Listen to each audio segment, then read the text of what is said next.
மெட்ராஸ் மியூசியமில் ஒரு கார்னிவல் நடந்துச்சு. ஸோ கரெக்டாக ஒரு ஈவினிங், அதாவது நைட் டைமில் நாங்கள் போயிருந்தோம். உள்ளே வேறு லெவலில் கிராண்டாக எல்லா பொருளுமே இருந்துச்சு. ட்ரெஸ்லேருந்து, இயரிங்ஸ்லேருந்து, காஸ்மெட்டிக்ஸ் எல்லாமே இருந்துச்சு.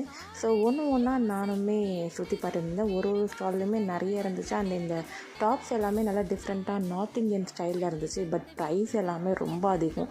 ஸோ இந்த ப்ரைஸுக்கு ஏற்ற ஒர்த்தான்றது எனக்கு தெரியல. தென் ஸ்நாக்ஸ் ஐட்டம்ஸ் அது இதுன்னு இருந்துச்சு. சரி, ஃபுட்டு இதில் போனால் ஃபுட்டுமே அதிகமாக இருந்துச்சு. கிளாத்ஸு, திங்ஸ் தான் அதிகமாக இருக்கும்னு பார்த்தீங்கன்னா ஃபுட்டுமே அதிகமாக இருந்துச்சு. இந்த கார்ன்லாம் வந்து 50, 70, பொட்டேட்டோ சிப்ஸ் அண்ட் பானிபூரி வந்து 50, 60 அப்படின்னு ரொம்ப அதிகமாக இருந்துச்சு. நானுமே கொஞ்சம் சாப்பிட்டேன். பட் ப்ரைஸுக்கு இது ஒர்த்தான்னு கேட்டிங்கன்னா அவ்வளோவா இல்லை. பட் சுற்றி பார்க்கலாம், 1, 2 வாங்கி சாப்பிடலாம்.